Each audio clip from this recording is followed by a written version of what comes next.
اعوذ باللہ من الشیطان الرجیم بسم اللہ الرحمن الرحیم رب اشرح لی صدری ویسر لی امری واحلل عقدۃ من لسانی یفقہوا قولی رب زدنا علما اللہم فقہنا فی الدین رب یسر ولا تعسر وتمم بالخیر وبک نستعین ربنا ظلمنا أنفسنا وإن لم تغفر لنا وترحمنا لنكونن من الخاسرين اللهم اجعل القرآن ربيع قلوبنا وجلاء صدورنا وذهاب همومنا وغمونا آمین یا رب العالمین۔ السلام علیکم ورحمۃ اللہ وبرکاتہ۔ کیسی ہیں آپ سب ساتھی؟ اللہ تعالیٰ آپ سب کے گھروں میں خیر و برکت عطا فرمائے اور اللہ تعالیٰ ہم سب کو صحت و عافیت کے ساتھ رکھے اور ہمارے تمام بیماروں کو شفائے کاملہ عاجلہ عطا فرمائے۔ اللہ تعالیٰ ہمارے تمام مرحومین کی مغفرت فرمائے۔ اللہ تعالیٰ امت مسلمہ کے حال پہ اپنا رحم فرمائے اور امت مسلمہ کو کافروں پر غلبہ عطا فرمائے، آمین یا رب العالمین۔ عزیز ساتھیوں، الحمدللہ ہم نے پارہ نمبر 19 مکمل کیا تھا اور پارے کے آخر میں ہم نے سورہ النمل کا آغاز کیا تھا اور سورہ النمل میں ہم نے ملکہ سبا کا قصہ مکمل ڈیٹیل کے ساتھ پڑھا تھا۔ آج انشاءاللہ تعالیٰ پارہ نمبر 20 کا آغاز کریں گے۔ اس پارے میں بھی سورہ نمل ہی جاری ہے اور بتایا گیا ہے کہ زمین اور آسمان میں جو کچھ بھی ہے کوئی بھی اللہ کے سوا غیب کو نہیں جانتا۔ قیامت سے پہلے ایک جانور قیامت کی نشانی بن کر آئے گا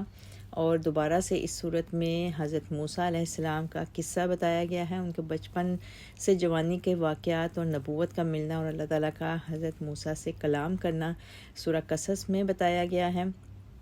اور اس کے ساتھ ہی ساتھ حضرت موسیٰ کا اور قارون کا واقعہ بھی بتایا گیا ہے۔ والدین کے ساتھ نیک سلوک کرنے کا حکم دیا ہے اللہ تعالیٰ نے، اور بار بار پچھلی قوموں کی ریپیٹیشن سے انشاءاللہ تعالیٰ ہم ضرور سبق بھی سیکھیں گے۔ جب اللہ تعالیٰ اپنے قرآن میں ہمیں بار بار آخری پاروں میں تھرو آؤٹ بلکہ پورے قرآن میں ہی 10ویں پارے کے بعد سے خاص طور پر اللہ تعالیٰ ریپیٹیشن کے ساتھ مسلسل پچھلی قوموں کا ذکر فرما رہا ہے اور حضرت موسیٰ کا قصہ بھی بار بار بیان کیا جا رہا ہے۔ 6-7 جو قومیں تھیں جن پر عذاب نازل ہوئے اللہ تعالیٰ ان کے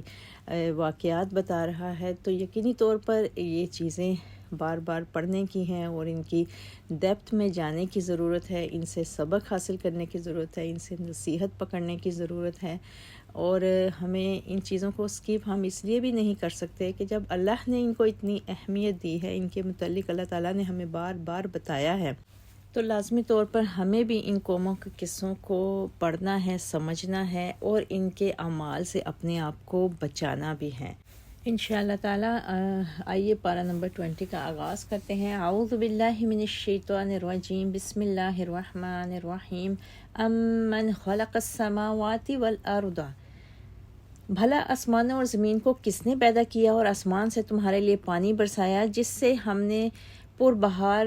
باغات اگائے جن کے درختوں کا اگانا تمہارے بس میں نہ تھا۔ کیا اللہ کے ساتھ کوئی دوسرا الہ بھی ہے جو ان کاموں میں اس کا شریک ہو؟ بلکہ یہ لوگ ہیں ہی ناانصافی کرنے والے۔ بھلا کس نے زمین کو جائے قرار بنایا اور اس کے اندر نہریں بنائیں اور اس کے لیے پہاڑ بنائے تاکہ ہچکولے نہ کھائے، اور 2 سمندروں کے درمیان ایک پردہ حد فاصل بنا دیا؟ کیا اللہ کے ساتھ کوئی اور الہ ہے؟ بلکہ ان میں سے اکثر لوگ علم نہیں رکھتے۔ بھلا کون ہے جو لاچار کی فریاد رسی کرتا ہے جب وہ اسے پکارتا ہے اور اس کی تکلیف کو دور کر دیتا ہے؟ اور کون ہے جو تمہیں زمین کے جانشین بناتا ہے؟ کیا اللہ کے سوا کوئی اور الہ ہے؟ تم لوگ تھوڑا ہی غور کرتے ہو۔ بھلا کون ہے جو تمہیں خشکی اور سمندر کی تاریکیوں میں راہ دکھاتا ہے اور اپنی رحمت سے پیشتر ہواؤں کو بشارت کے طور پر بھیجتا ہے؟ کیا اللہ کے ساتھ کوئی اور الہ ہے؟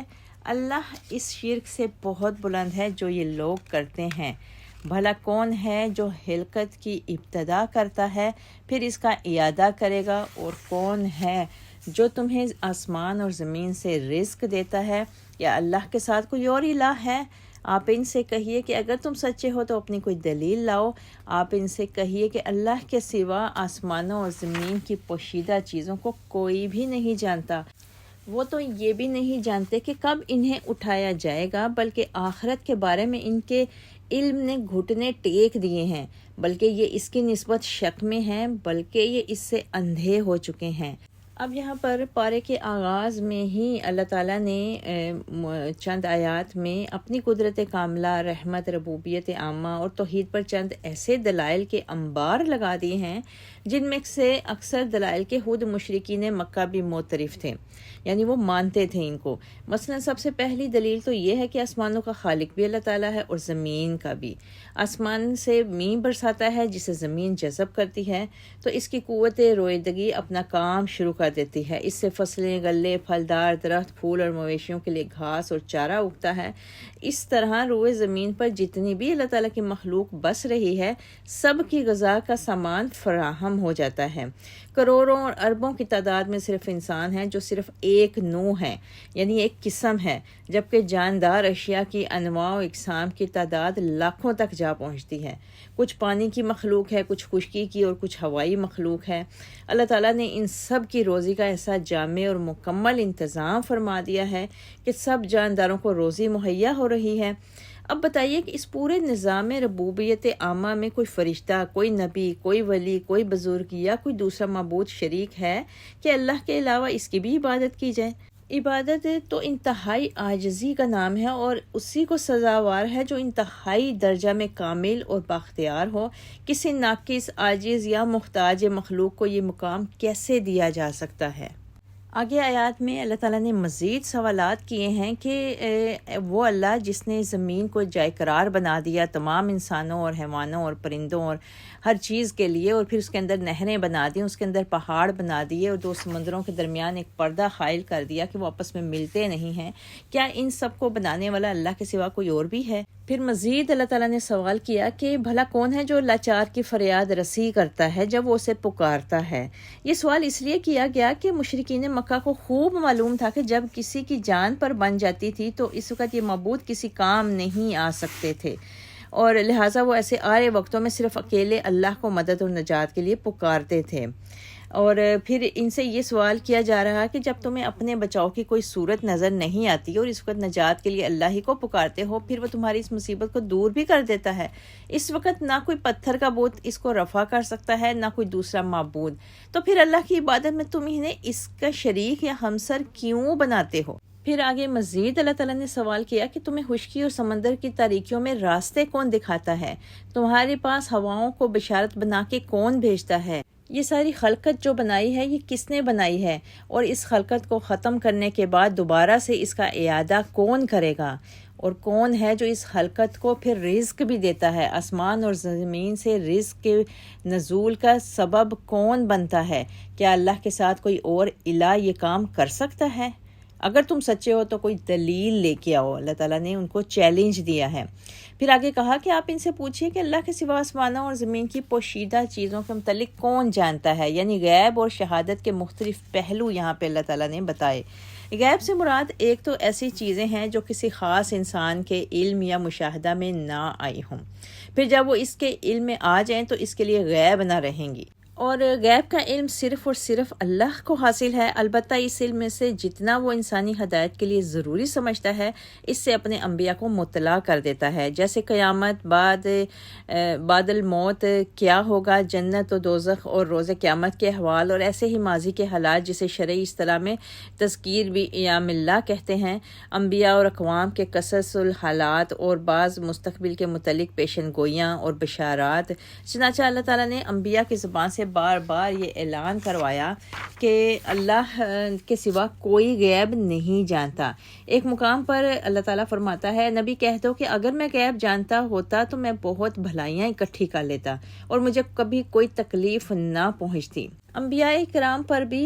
نبوت کے بعد ایسا مصیبتوں کا دور آتا تھا، تو جس سے ہمیں صاف پتہ چلتا ہے کہ انبیاء بھی اتنا ہی غیب کا علم جانتے تھے جتنا اللہ انہیں بتا دیتا تھا۔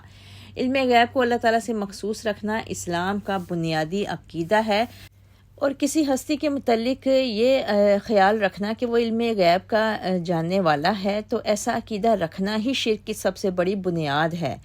علم غیب ناقابل تقسیم صفت ہے، پھر جس طرح اللہ تعالیٰ کی بعض دوسری صفات مثلاً خلاقیت اور رزاقیت ناقابل تقسیم و تجزیہ ہیں، اسی طرح علم غیب بھی ناقابل تقسیم و تجزیہ ہے۔ اور اس کے ساتھ ہی آیت نمبر 65-66 میں اللہ تعالیٰ نے فرمایا وَمَا يَشْعُرُونَ أَيَّانَ يُبْعَثُونَ بَلِ ادَّارَكَ عِلْمُهُمْ فِي الْآخِرَةِ، وہ تو یہ بھی نہیں جانتے کہ کب انہیں اٹھایا جائے گا، بلکہ آخرت کے بارے میں ان کے علم نے گھٹنے ٹیک دیے ہیں۔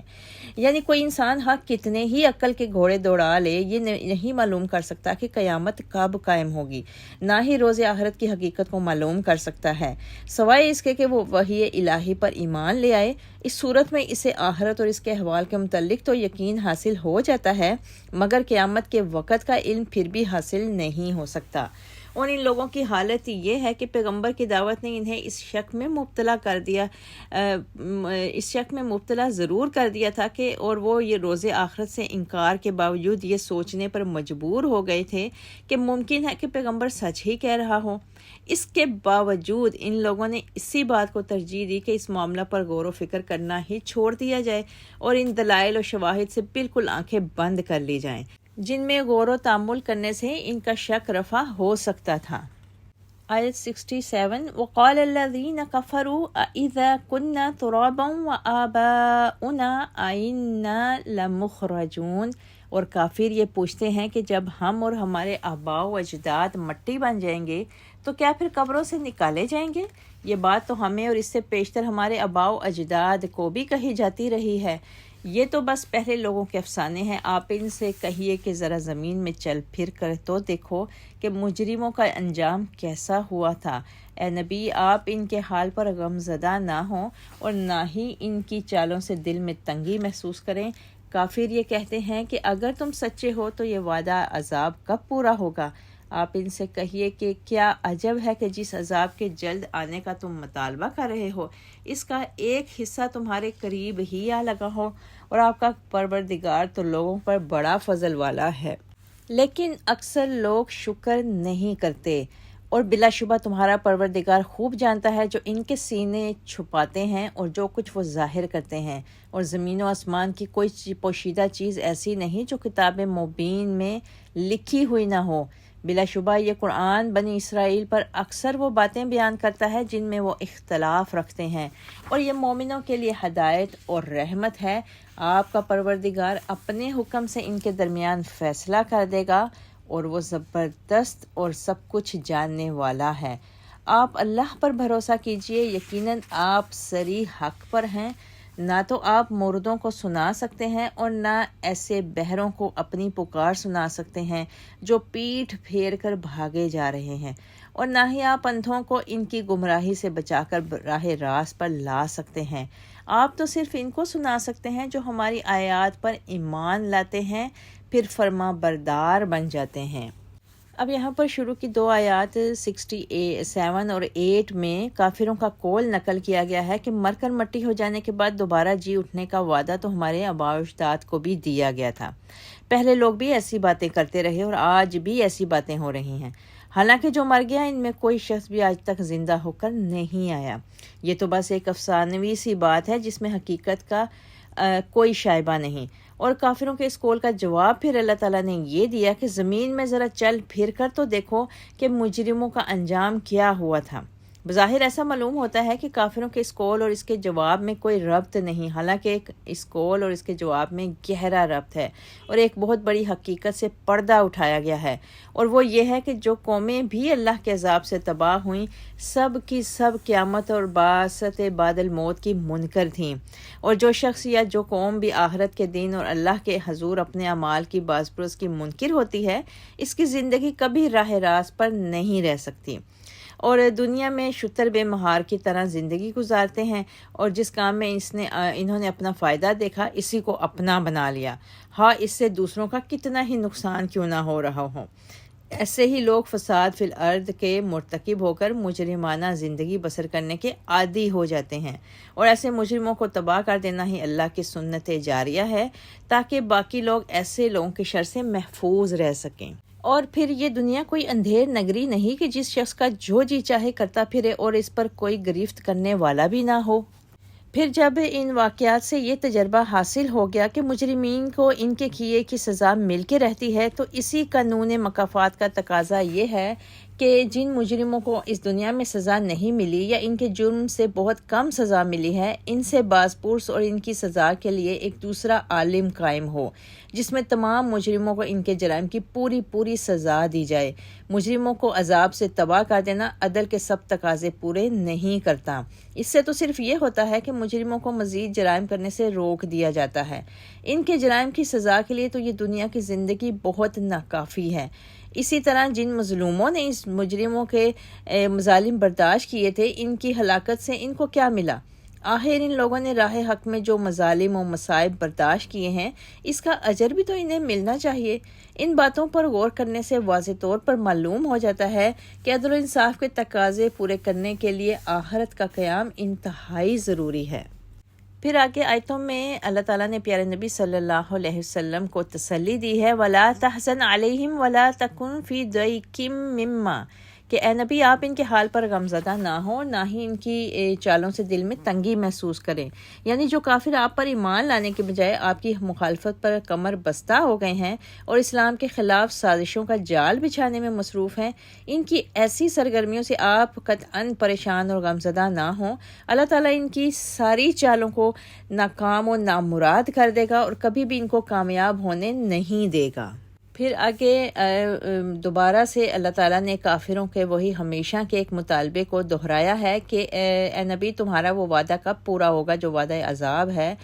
دراصل کافروں کا جلد عذاب لانے کا یہ مطالبہ اس بنا پر نہیں ہوتا تھا کہ فی الواقع وہ یہ چاہتے تھے کہ ان پر عذاب نازل ہو جائے، بلکہ اس سے ان کا مطلب یہ ہوتا تھا کہ وہ آپ کے ان وعدوں کو جھوٹا سمجھتے تھے۔ تو جواباً پھر اللہ تعالیٰ نے کہا کہ اے نبی آپ ان کو بتا دیں کہ یہ عین ممکن ہے کہ ایسے عذاب کا کچھ حصہ عنقریب ان کو اپنی گرفت میں لے لے، اور عذاب کے اس کچھ حصے کا آغاز تو پھر جنگ بدر سے ہی ہو گیا تھا۔ پھر آپ کی زندگی میں ہی اس کے کچھ حصے کی کئی اقساط سے ان کافروں کو سابقہ پیش آتا رہا، اور اس عذاب کا زیادہ حصہ بلکہ اصل عذاب تو انہیں آخرت میں بھگتنا پڑے گا۔ پھر یہ بھی تھا آگے آیتوں میں اللہ تعالیٰ نے یہ بھی بتایا کہ اگر عذاب آنے میں کچھ تاخیر ہو رہی ہے تو وہ اس لیے نہیں کہ یہ لوگ عذاب کے مستحق نہیں، بلکہ اس لیے ہے کہ اللہ تعالیٰ کے فضل اور ان کی رحمت کا تقاضا یہ ہے کہ ابھی انہیں سوچنے سمجھنے کے لیے کچھ اور مہلت دی جائے۔ اب چاہیے تو یہ تھا کہ یہ لوگ اللہ تعالیٰ کی اس مہلت دینے پر اس کا اللہ کا شکر ادا کرتے، یہ الٹا عذاب کے واقعہ ہونے کا ہی مذاق اڑانے اور اس سے جھٹلانے پر لگے رہے۔ پھر آگے آیت نمبر 76 میں اللہ تعالیٰ نے بنی اسرائیل کا ذکر کیا ہے اور کہا ہے ان ھذا القرآن یقص علی بنی اسرائیل، کہ بلا شبہ یہ قرآن بنی اسرائیل پر اکثر وہ باتیں بیان کرتا ہے جن میں وہ اختلاف رکھتے ہیں۔ یعنی اس وقت جو اختلافات کفار مکہ اور مسلمانوں کے درمیان تھے، ان میں بھی قرآن ان کی صحیح رہنمائی اور نشاندہی کرتا ہے، لیکن یہ لوگ قرآن کو ماننے کے لیے ہی تیار نہیں تھے۔ حالانکہ یہ قرآن بنی اسرائیل کے اختلافات میں سیدھے راستے کی نشاندہی کرتا ہے، اور یہ بھی بتایا گیا آگے آیتوں میں کہ مومنوں کے لیے یہ ہدایت اور رحمت ہے، یعنی جو اس پر ایمان لے آئیں تو ان کو پھر ان گمراہیوں سے قرآن بچا لیتا ہے جس میں یہ لوگ مبتلا ہوتے ہیں۔ نیز جب انہیں قرآن کی بدولت زندگی کا سیدھا راستہ مل جائے گا اور وہ اس پر عمل پیرا ہوں گے تو اللہ کی ان پر اس قدر رحمتیں نازل ہوں گی جن کا یہ قریش آج تصور بھی نہیں کر سکتے۔ چنانچہ اسی قرآن کی بدولت چند ہی سالوں میں ان ایمانداروں کی ایسی کایا پلٹی کہ وہی بدو جو لوٹ مار اور قتل و غارت میں مشہور تھے، وہ دنیا کے پیشوا، تہذیب انسانی کے استاد اور زمین کے ایک بہت بڑے حصے کے فرما روا بن گئے تھے۔ پھر مزید اللہ تعالیٰ پیارے نبی سے مخاطب ہے کہ آپ اللہ پر بھروسہ رکھیں، آپ صریح حق پر ہیں، نہ آپ مردوں کو سنا سکتے ہیں اور نہ ایسے بہروں کو اپنی پکار سنا سکتے ہیں جو پیٹھ پھیر کر بھاگے جا رہے ہیں۔ اس آیت میں موتا سے مراد وہ لوگ ہیں جن کے دل مردہ ہو چکے ہیں، یعنی آپ کی نصیحت اور ہدایت نہ تو ان لوگوں کو کچھ فائدہ دے سکتی ہے جن کے دل ہی مر چکے ہیں، اور نہ ان کو جن کے دلوں کے کان بہرے ہو چکے ہیں، بالخصوص اس صورت میں وہ بہرے الٹے پاؤں بھاگے جا رہے ہیں۔ بہرے کا بھی چہرہ اگر بات کرنے والے کی طرف ہو تو وہ متکلم کے اشاروں سے یا بات کرنے کے انداز سے ہی اس کا کچھ نہ کچھ مفہوم سمجھ سکتا ہے، لیکن اگر اس کا رخ ہی بات کرنے والے سے الٹی طرف ہو، مزید برآں وہ بھاگے جا رہا ہو، تو اس سے کیا توقع ہو سکتی ہے کہ وہ متکلم کی بات کو کچھ نہ کچھ سمجھ سکے گا۔ اور پھر آیت 81 میں اللہ تعالیٰ نے صاف طور پر بتا دیا کہ اے نبی، آپ تو صرف ان کو سنا سکتے ہیں جو ہماری آیات پر ایمان لاتے ہیں، پھر فرما بردار بن جاتے ہیں۔ یعنی آپ کی نصیحت اور ہدایت صرف ان لوگوں کے حق میں مفید ہو سکتی ہے جو خود بھی ہدایت کے طالب ہوں، آپ کی باتوں کو غور سے سنتے ہوں، ان کے دل زندہ ہوں، دل کے کانوں سے سنتے ہوں اور دل کی آنکھوں سے اللہ کی آیات میں غور و فکر کرتے ہوں، اور ایسے ہی لوگ ایمان لاتے ہیں، اور ایسے ہی لوگوں سے ایمان لانے اور ہدایت پانے کی توقع بھی کی جا سکتی ہے۔ آیت 82 وَإِذَا وَقَعَ الْقَوْلُ عَلَيْهِمْ أَخْرَجْنَا لَهُمْ دَابَّةً مِّنَ الْأَرْضِ، اور جب عذاب کی بات پوری ہونے کا وقت آ جائے گا تو ہم ان کے لیے زمین سے ایک جانور نکالیں گے جو ان سے کلام کرے گا کہ فلاں فلاں لوگ ہماری آیتوں پر یقین نہیں رکھتے تھے، اور جس دن ہم ہر امت سے ایسے لوگوں کی ایک فوج اکٹھی کریں گے جو ہماری آیات کو جھٹلاتی تھی، پھر ان کی گروہ بندی کی جائے گی، یہاں تک کہ جب وہ سب آ جائیں گے تو اللہ ان سے پوچھے گا کہ تم نے میری آیات کو جھٹلایا، حالانکہ علمی لحاظ سے تم نے ان کا احاطہ نہیں کیا تھا۔ اگر یہ بات نہیں تو پھر تم کیا کرتے رہے؟ اور ان کے ظلم کی وجہ سے ان پر عذاب کی بات پوری کر دی جائے گی تو وہ بول بھی نہ سکیں گے۔ کیا وہ غور نہیں کرتے کہ ہم نے رات اس لیے بنائی کہ وہ اس میں آرام کریں، اور دن کو روشن بنایا تاکہ وہ کام کاج کر سکیں؟ اس میں بھی ان لوگوں کے لیے بہت سی نشانیاں ہیں جو ایمان لاتے ہیں۔ اور جس دن سور پھونکا جائے گا تو جو کوئی بھی آسمانوں میں یا زمین میں ہوگا سب گھبرا اٹھیں گے، بجز ان کے جنہیں اللہ اس ہول سے بچانا چاہے گا، اور یہ سب حقیر بن کر اللہ کے حضور پیش ہو جائیں گے۔ اس دن تو سمجھے گا کہ پہاڑ اپنی جگہ پر جمے ہوئے ہیں، حالانکہ وہ بادل کی سی چال چل رہے ہوں گے، اور یہ اللہ کی قدرت کا کرشمہ ہوگا جس نے ہر چیز کو مضبوط بنایا۔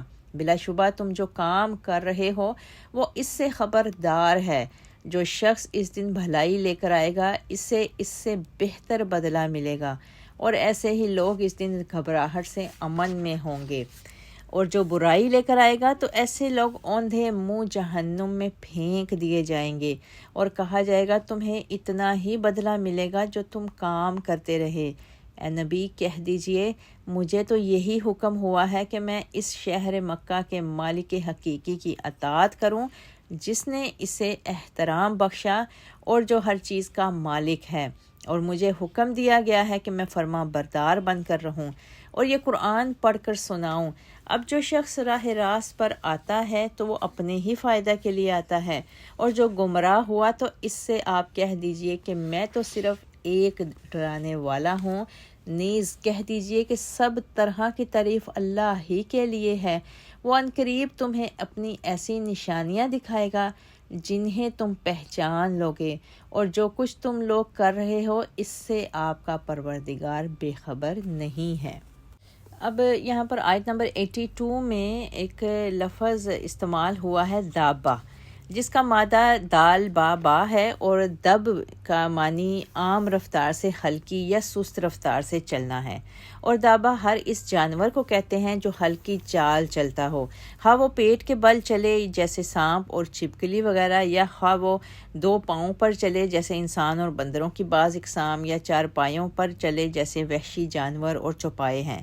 نیز مذکر و مؤنث کے لیے اس کا یکساں استعمال ہوتا ہے، اور قرآن میں یہ لفظ دیمک کے لیے بھی آیا ہے جس نے سیدنا سلیمان علیہ السلام کی وفات کے بعد ان کی لاٹھی کو چاٹ کھایا تھا اور وہ ٹوٹ گئی تھی۔ اس آیت میں جس دابہ کا ذکر ہے معلوم تو یہی ہوتا ہے کہ وہ انسان کی شکل کا یا اس سے ملتا جلتا ہوگا۔ تاہم یہ ضروری بھی نہیں۔ جس طرح اس دابہ کا خروج خرق عادت ہوگا، یعنی عادت کے برخلاف ہوگا، اسی طرح اس کا لوگوں سے کلام کرنا بھی خرق عادت ہو سکتا ہے۔ بہرحال یہ یقینی بات ہے کہ اس کا خروج علامات قرب قیامت میں سے ایک علامت ہے، جیسا کہ حدیث سے ہمیں پتہ چلتا ہے۔ سیدنا ابو ہریرہ رضی اللہ تعالیٰ عنہ کہتے ہیں کہ رسول اللہ صلی اللہ علیہ وسلم نے فرمایا، 3 باتیں جب ظاہر ہو جائیں اس وقت کسی کو ایمان لانے کا کچھ فائدہ نہ ہوگا، الا یہ کہ وہ پہلے ایمان لا چکا ہو اور نیک اعمال کرتا رہا ہو۔ ایک، سورج کا مغرب سے طلوع ہونا، دوسرے دجال کا نکلنا، اور تیسرے دابۃ الارض کا خروج۔ سیدنا ابو ہریرہ رضی اللہ تعالیٰ عنہ کہتے ہیں کہ رسول اللہ صلی اللہ علیہ وسلم نے فرمایا، دابۃ الارض نکلے گا تو اس کے پاس سلیمان کی مہر اور موسیٰ کا عصا ہوگا، پھر وہ عصائے موسیٰ سے مومن کے منہ پر لکیر کھینچ دے گا جس سے وہ چمک اٹھے گا، اور کافر کی ناک پر سلیمان کی انگوٹھی سے مہر لگا دے گا، یہاں تک کہ سب لوگ ایک خوان پر جمع ہوں گے تو وہ یہ کہے گا کہ یہ مومن ہے اور یہ کافر ہے، یعنی مومن اور کافر ممتاز ہو جائیں گے۔ سیدنا حذیفہ بن اسد غفاری رضی اللہ تعالیٰ عنہ فرماتے ہیں کہ ایک دفعہ رسول اللہ صلی اللہ علیہ وسلم ہمارے پاس آئے جبکہ ہم گفتگو میں مشغول تھے۔ آپ صلی اللہ علیہ وسلم نے پوچھا، کیا باتیں کر رہے تھے؟ ہم نے عرض کیا، قیامت کا ذکر کرتے تھے۔ آپ صلی اللہ علیہ وسلم نے فرمایا، قیامت اس وقت تک قائم نہ ہوگی جب تک تم اس سے پہلے 10 نشانیاں نہ دیکھ لو۔ پھر آپ صلی اللہ علیہ وسلم نے یہ نشانیاں بتائیں: دھواں، دجال، دابۃ الارض، سورج کا مغرب سے نکلنا، نزول عیسیٰ ابن مریم، یاجوج ماجوج کا خروج، 3 مقامات پر زمین کا خسف، مشرق میں،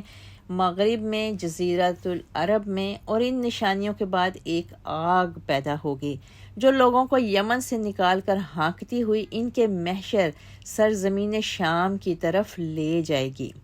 بعض دوسری روایات سے معلوم ہوتا ہے کہ قیامت سے پہلے صفا پہاڑی پھٹے گی، اس میں سے ایک جانور نکلے گا جو لوگوں سے باتیں کرے گا کہ اب قیامت نزدیک ہے، اور سچے ایمان والوں اور چھپے منکروں کو نشان دے کر جدا کر دے گا۔ آگے آیت 83 میں میدان محشر کا ایک منظر پیش کیا گیا ہے۔ مجرموں کی ان کے جرائم کے لحاظ سے الگ الگ جماعتیں بنا دی جائیں گی، جیسے مثلا مشرکوں کی الگ جماعت ہوگی، کافروں کی الگ، منافقوں کی الگ، اور بعض مفسرین نے اس سے یہ مراد لی ہے کہ مکذبین کو محشر کی طرف لے چلیں گے، اور وہ اتنی کثرت سے ہوں گے کہ پیچھے چلنے والوں کو آگے بڑھنے سے روک دیا جائے گا۔ پھر آیت 87 میں سور کے پھونکنے کا ذکر ہے۔ معتبر روایات سے یہی معلوم ہوتا ہے کہ نفخہ سور 2 بار ہوگا۔ پہلی دفعہ جب سیدنا اسرافیل سور میں پھونکیں گے تو قیامت برپا ہو جائے گی اور تمام دنیا تباہ و برباد ہو جائے گی، یہ نظام کائنات بھی درہم برہم ہو جائے گا، اور دوسری بار جب سور پھونکا جائے گا تو تمام مردے اپنی اپنی قبروں سے زندہ ہو کر اٹھ کھڑے ہوں گے۔ اس کی بہت زیادہ ڈیٹیل ہم سورہ انعام میں بھی پڑھ چکے ہیں۔ پھر آگے بتایا گیا کہ جو نیک لوگ ہوں گے وہ اس دن ڈریں گے نہیں، یہ ایماندار لوگ ہوں گے یا فرشتے، مثلا اسرائیل، میکائیل، جبرائیل اور دوسرے اس طرح جو باقی فرشتے ہیں، کیونکہ یہ نفخہ صور ان کی توقع کے مطابق ہوگا، اس لیے ان پر وہ دہشت طاری نہیں ہوگی جو منکرین حق پر ہوگی۔ یہ غالباً نفخہ ثانی کی بات ہے، کیونکہ نفخہ اول کے وقت ایماندار لوگ نہایت قلیل بلکہ نہ ہونے کے برابر ہوں گے، کیونکہ احادیث صحیحہ میں یہ وضاحت آ چکی ہے کہ قیامت بدترین لوگوں پر قائم ہوگی اور نیک لوگ قیامت سے پیشتر ہی اٹھا لیے جائیں گے۔ پھر آگے آیتوں میں قیامت کو پہاڑوں کا انجام بتایا گیا ہے، یعنی جب قیامت قائم ہوگی تو اس کا آغاز اس طرح ہوگا کہ نظام کائنات میں زبردست خلل واقع ہو جائے گا، زمین مسلسل ہچکولے کھانے لگے گی اور پہاڑوں جیسی ٹھوس، سخت اور جامد چیز اپنی جڑیں چھوڑ کر ریزہ ریزہ ہو جائے گی، اور ان ریزوں کی دھول فضا میں اس طرح اڑتی پھرے گی جیسے دھنکی ہوئی روئی، جیسا کہ سورہ قاریہ میں بھی ہم پڑھتے ہیں۔ اور اس مقام پر یہ تشبیہ دی گئی ہے سورہ قاریہ میں کہ جیسے بادل فضا میں اڑتے پھرتے ہیں ویسے ہی پہاڑ بھی اڑتے پھریں گے۔ حالانکہ اللہ تعالیٰ نے کائنات کی جس چیز کو بھی بنایا وہ اس کی کاریگری کا بے مثال نمونہ ہے، اور آیت میں جو لفظ استعمال ہوا اتقن الامر، اس کے معنی بھی یہی بتائے جاتے ہیں کہ کسی چیز کو فنی مہارت کے ساتھ مضبوط بنانا ہے۔ آیت میں کہا گیا کہ اللہ کی قدرت کا کرشمہ ہوگا جس نے ہر چیز کو مضبوط بنایا،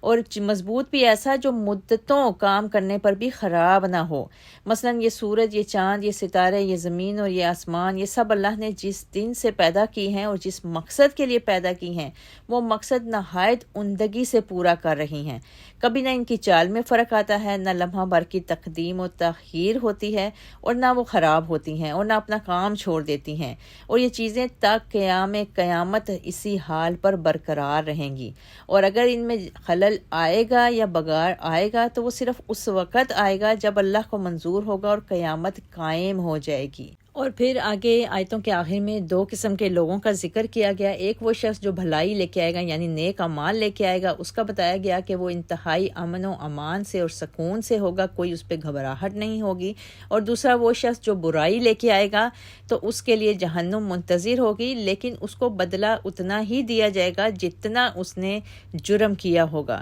کیونکہ اللہ تعالیٰ کسی حال میں بھی اپنے بندوں پر ظلم یا زیادتی نہیں کرتا۔ یہ الگ بات ہے کہ کئی جرائم ایسے ہیں جن کی سزا ہی خلود فی النار ہے، یعنی ہمیشہ کے لیے آگ کا عذاب۔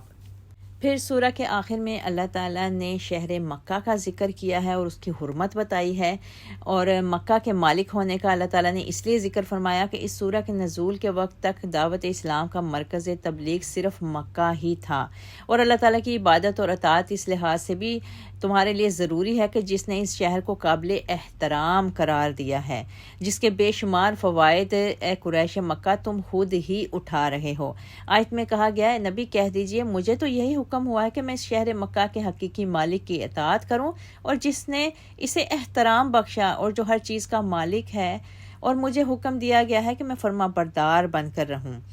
اسی لیے اللہ تعالیٰ نے شہر مکہ کا خاص طور پر یہاں ذکر فرمایا اور کہا کہ ساری دنیا میں بالخصوص اس گھر کے متولی ہونے کے باعث اے قریش والو تمہاری عزت اور تمہارا وقار قائم کیا اللہ تعالیٰ نے۔ اللہ کے اس عطا کردہ احترام ہی کی وجہ سے عرب کے ڈاکوؤں اور لٹیروں سے تمہاری جانیں اور تمہارے مال محفوظ رہتے ہیں، اور بالخصوص تمہارے تجارتی قافلوں کو کوئی لوٹنے کی جرت نہیں کرتا۔ اور مزید پیارے نبی صلی اللہ علیہ وسلم کو مخاطب کر کے کہا کہ اے نبی آپ ان لوگوں کو میرا یہ حکم پہنچا دیں کہ اسی اللہ کی اطاعت کرو اور اس کے فرما بردار بن کے رہو، اور اللہ کا یہ پیغام تم لوگوں تک پہنچا دوں، یہی میری ذمہ داری ہے۔ اور مزید یہ بھی حکم ہوا ہے کہ جس قدر قرآن نازل ہوتا جائے ساتھ کے ساتھ تم لوگوں کو میں سناتا جاؤں۔ رہی یہ بات کہ تم ان قرآنی آیات کی طرف توجہ دیتے ہو یا نہیں، سیدھی راہ کی طرف آتے ہو یا نہیں، یہ میری ذمہ داری نہیں۔ میری ذمہ داری صرف قرآن سنا دینا ہے، پھر اگر ہدایت قبول کر لو گے تو اس میں تمہارا ہی بھلا ہے، دنیا میں اللہ عزت اور اقتدار بخشے گا، اور آخرت میں جہنم کے عذاب سے بچ جاؤ گے، اور گمراہی ہی میں رہنا چاہتے ہو تو یہ بھی تمہاری مرضی، میں اپنا کام سر انجام دے چکا۔ وَأَنْ أَتْلُوَ الْقُرْآنَ فَمَنِ اهْتَدَى فَإِنَّمَا يَهْتَدِي لِنَفْسِهِ۔ اب جو شخص راہ راست پر آتا ہے تو وہ اپنے ہی فائدے کے لیے آتا ہے، اور جو گمراہ ہوا تو اس سے آپ کہہ دیجئے کہ میں تو صرف ڈرانے والا ہوں۔ اور اس سورہ کی آخری آیت بہت ہی پیاری اللہ تعالیٰ نے نازل فرمائی، وَقُلِ الْحَمْدُ لِلَّهِ، نیز کہہ دیجئے کہ سب طرح کی تعریف اللہ ہی کے لیے ہے، وہ عنقریب تمہیں اپنی ایسی نشانیاں دکھائے گا۔ اب یہ نشانیاں ایسی ہیں جن سے سب کو بخوبی معلوم ہو جائے گا کہ جو باتیں پیارے نبی صلی اللہ علیہ وسلم بتاتے تھے وہی حق اور درست تھیں، یعنی تمہیں اللہ تعالیٰ اس دنیا میں ذلیل و خوار کرے گا اور مسلمانوں کا ہر آڑے وقت میں ساتھ دے گا اور ان کی مدد فرمائے گا، اور تمہاری سرتور معاندانہ کوششوں کے باوجود اسلام سربلند ہو کر رہے گا۔ اس وقت تم ٹھیک طرح پہچان لوگے کہ تم سے کیے گئے وعدے بھی درست تھے، یہ قرآن بھی درست اور حق تھا، اور میں بھی فی الواقع اللہ کا پیغمبر ہوں، اور یہ سب کچھ مانے بغیر تمہارے لیے دوسرا کوئی چارہ کار نہ رہے گا۔ چنانچہ فتح مکہ اور پھر اس کے بعد اعلان برات پر سب کفار اور مشرکین مکہ پر یہ حقائق عیاں ہو گئے، اور ایمان لانے کے لیے ان کے لیے کوئی دوسرا راستہ پھر نہ بچا۔ الحمدللہ ہماری سورہ النمل مکمل ہوئی، اور اللہ تعالیٰ سے دعا ہے کہ اللہ تعالیٰ ہمیں اس سورہ کے تمام مضامین کو سمجھنے اور ان پر عمل کرنے کی توفیق عطا فرمائے، اور ہم سب کو قرب قیامت میں ایسے لوگوں میں شامل فرمائے جن کے چہروں پہ نہ کوئی دکھ ہوگا نہ خوف ہوگا، بلکہ ان کے چہرے سکون و اطمینان والے ہوں گے۔ آمین یا رب العالمین۔ وآخر الدعوانا ان الحمد للہ رب العالمین۔ سبحان ربک رب العزت عما یصفون وسلام علی المرسلین والحمد للہ رب العالمین وما علینا الا البلاغ۔